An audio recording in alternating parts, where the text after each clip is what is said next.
Hey there!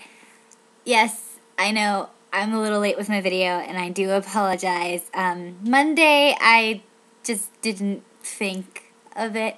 Tuesday, my modem and my internet broke up for a while, so I spent most of my day like this.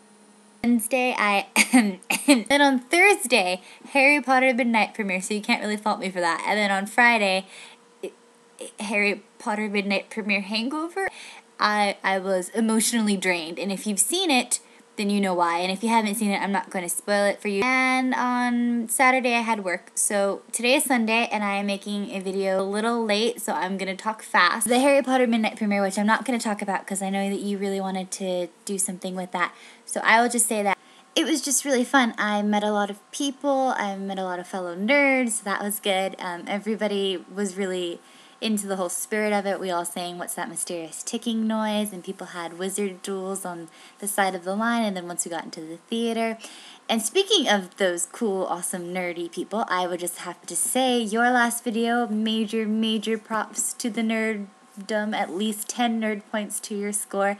That was awesome, and I'm really in awe that you did that in class and that, you know, you had to sit there with that guy. I mean, that was just the best part ever, and I don't know if I can top it, so here's hoping. Now, where the normally scheduled challenge portion of this video will instead be a slightly boring discussion about NaNoWriMo. Not really a discussion, mostly me just talking about NaNoWriMo.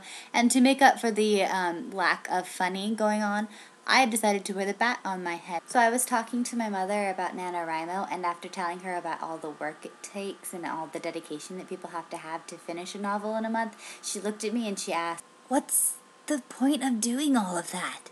Can't they just be productive and normal?"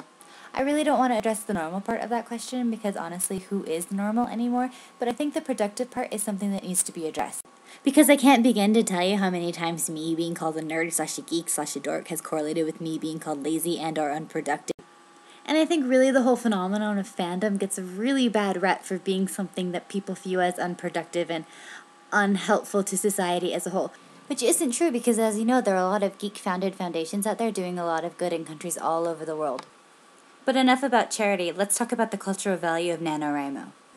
Now, I realize the idea of people taking time out of their daily lives to write a novel that may never be published and might never actually be seen by another pair of human eyes ever is something that is, on its face, not very productive. But let's go a little deeper.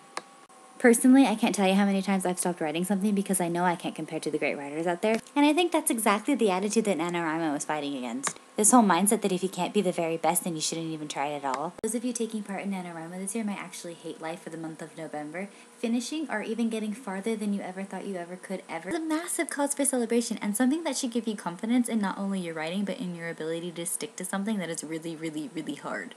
And I would argue that the confidence gained in finishing NaNoWriMo or even just participating carries on to other parts of your life. I see instilling confidence as something that is intrinsically productive. Now, I'm not taking part in NaNoWriMo this year because my ADD simply wouldn't allow for it. But I do hope to take part in it next year, and I hope that you will take part in it with me because not only is it a great exercise for our writing, but I think it's a great exercise for our life. Now, I know I was supposed to have a challenge for you today, and I don't because all of my ideas are somehow dipped in lame sauce, and hopefully I can figure out something. And, oh, the 3 people who watch this who aren't me and Watson, if you have comments or ideas, if you could leave them, I would be so eternally grateful to. In Paraguay, dueling is legal as long as both participants are registered blood donors.